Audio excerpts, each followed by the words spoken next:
పశ్చిమ ఆసియాలో యుద్ధం ఒక కొలిక్కి వస్తున్న తరుణంలో ఇప్పుడు హార్ముజ్ విషయం మరింత ముదురుతోంది. ప్రపంచ చమురు సరఫరాకు కీలకమైన ఈ జలసంధిపై ఇరాన్ తన పట్టును మరింతగా బిగిస్తోంది. యుద్ధం వల్ల చిత్రమైన తన ఆర్థిక వ్యవస్థను గాడిలో పెట్టేందుకు హార్ముజ్ మీదుగా వెళ్లే ప్రతి చమురు ట్యాంకర్ పై ఏకంగా 18 కోట్ల రూపాయల టోల్ వసూలు చేయాలని ఇరాన్ భావిస్తుందట. అయితే ఇది అంతర్జాతీయ జలమార్గమని, ఇక్కడ ఫీజు వసూలు చేసే హక్కు ఇరాన్ కు లేదని అమెరికా సహా అనేక దేశాలు వాదిస్తున్నాయి. సూయిజ్ కెనాల్, పనామా కాలువల్లో ఈజిప్ట్, పనామా దేశాలు ఫీజు వసూలు చేస్తున్నప్పుడు ఇరాన్ వసూలు చేస్తే తప్పేంటనే చర్చ కూడా మొదలైందట. టోల్ వసూళ్లపై అంతర్జాతీయ సముద్ర చట్టాలు ఏం చెబుతున్నాయి? ఇరాన్ వేస్తున్న కొత్త క్రిప్టో ఎత్తుగడ ఏంటి? Let's have a look on it.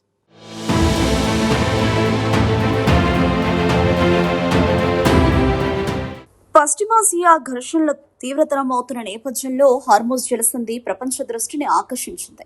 ప్రపంచ ఇంధన సరఫరాలో అత్యంత కీలక పాత్ర పోషించే ఈ సముద్ర మార్గం ఇప్పుడు రాజకీయ, ఆర్థిక, వ్యూహాత్మక పోరాటాల కేంద్రంగా మారింది.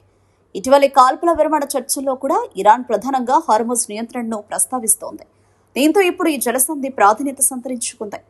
ప్రపంచంలో వినియోగించే చమురు సరఫరాలో గణనీయమైన శాతం ఈ హార్ముజ్ మార్గం గుండా వెళుతుంది. మధ్యప్రాచ్య దేశాల నుంచి ఆసియా, యూరప్, అమెరికా వంటి ప్రాంతాలకు వెళ్లే చమురు ట్యాంకర్లు తప్పనిసరిగా ఈ జలసంధి గుండా ప్రయాణించాల్సిందే. అందుకే దీన్ని ప్రపంచ ఇంధన ధమని అని కూడా పిలుస్తారు. ఈ మార్గం ఎప్పుడైనా మూసుకుపోతే ప్రపంచవ్యాప్తంగా చమురు ధరలు ఒక్కసారిగా పెరిగిపోతాయి, ఆర్థిక వ్యవస్థలు కుదేలవుతాయి. ఇలాంటి కీలక మార్గంపై ఇరాన్ ఇప్పుడు తన నియంత్రణను బలంగా చూపిస్తోంది. ఇటీవల జరిగిన ఘర్షణల సమయంలో అమెరికా దాని మిత్ర దేశాల నౌకలను అడ్డుకునేందుకు ఇరాన్ సీ మైన్స్ అమర్చడం, పరిమిత సంఖ్యలోనే నౌకలకు అనుమతి ఇవ్వడం ప్రపంచ దేశాలను ఆందోళనకు గురిచేసింది. అంతేకాదు, ఒక్కో చమురు ట్యాంకర్పై దాదాపు 18 కోట్ల వరకు టోల్ వసూలు చేయాలన్న ఆలోచన కూడా వెలుగులోకి రావడం మరింత వివాదాస్పదమైంది.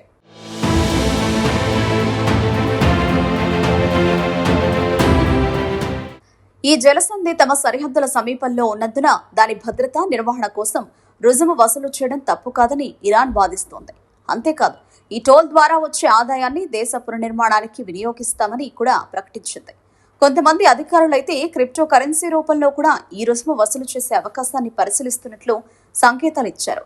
కానీ ప్రపంచ దేశాలు మాత్రం ఈ వాదనను పూర్తిగా తిరస్కరిస్తున్నాయి. అంతర్జాతీయ సముద్ర చట్టాల ప్రకారం సహజంగా ఏర్పడిన జలసంధులపై ట్రాన్సిట్ ఫీజులు వసూలు చేయడానికి ఏ దేశానికి హక్కు లేదు. ఈ చట్టాలను పర్యవేక్షించే సంస్థల్లో ముఖ్యమైనది యునైటెడ్ నేషన్స్ ఆధ్వర్యంలో ఉన్న సముద్ర చట్ట ఒప్పందాలు.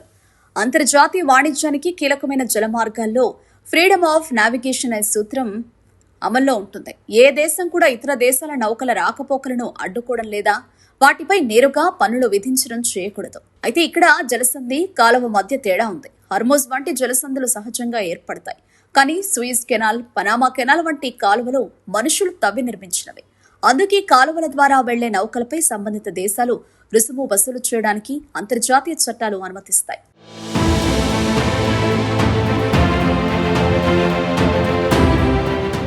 సూయిజ్ కాలువను నియంత్రించే ఈజిప్టు అక్కడి నుంచి వెళ్లే ప్రతి నౌకపై ఫీజు వసూలు చేస్తుంది. అదేవిధంగా పనామా కాలువపై పనామా రుసుము తీసుకుంటుంది. ఈ కాలువల నిర్మాణం, నిర్వహణ, భద్రత ఇవన్నీ ఆయా దేశాలు నిర్మించి పర్యవేక్షిస్తున్నాయి. కానీ హార్ముజ్ వంటి సహజ జలసంధుల విషయంలో పరిస్థితి భిన్నంగా ఉంటుంది. ఇక్కడ నౌకలు ప్రయాణించడానికి ట్రాన్సిట్ రైట్ ఉంటుంది. ఎటువంటి అడ్డంకులు లేకుండా ప్రయాణించే హక్కు అన్ని దేశాలకు ఉంటుంది. అయితే పైలటింగ్, టగ్గింగ్, పోర్ట్ సేవలు ఇవ్వడం వంటి ద్వారా కొంత పరిమిత ఫీజు వసూలు చేయవచ్చు. కానీ అది కూడా అన్ని దేశాలకు సమానంగా ఉండాలి. ఏ దేశాన్ని లక్ష్యంగా చేసుకుని ప్రత్యక్షంగా రుసుము విధించకూడదు. ఇదే విధంగా సింగపూర్ జలసంధి మీదుగా ప్రయాణించే నౌకలపై ఎలాంటి ట్రాన్సిట్ ఛార్జీలు వసూలు చేయరు. అలాగే టర్కీకి చెందిన బొస్ఫరస్ జలసంధి, డార్డనెల్స్ జలసంధి వంటి ప్రాంతాల్లో కూడా నౌకలపై నేరుగా టోలు విధించరు. కానీ అందించే సేవలకు మాత్రం పరిమిత ఫీజు వసూలు చేస్తారు. ఈ నేపథ్యంలో ఇరాన్ డిమాండ్లు అంతర్జాతీయ చట్టాలకు విరుద్ధమని అనేక దేశాలు భావిస్తున్నాయి. చమురు దిగుమతులపై ఆధారపడే భారత్, జపాన్, దక్షిణ కొరియా వంటి దేశాలు ఈ పరిణామాలను తీవ్రంగా గమనిస్తున్నాయి. హార్ముజ్లో ఏ చిన్న అంతరాయం జరిగినా ఆయా దేశాల ఇంధన సరఫరా దెబ్బతింటుంది. చమురు ధరలు పెరుగుతాయి. దాని ప్రభావం నేరుగా ఆర్థిక వ్యవస్థపై పడుతుంది.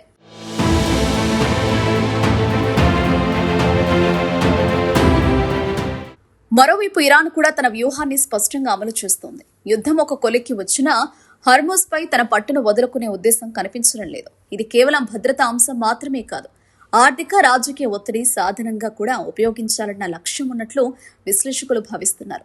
హర్మోజ్ జలసంధి ఉత్తరాన ఇరాన్, దక్షిణ ఒమన్ మధ్య విస్తరించింది. ఇరాన్ తన భూభాగ సరిహద్దు జలాల్లో ఉన్నందున టోల్ వసూలు చేస్తామని చెబుతోంది.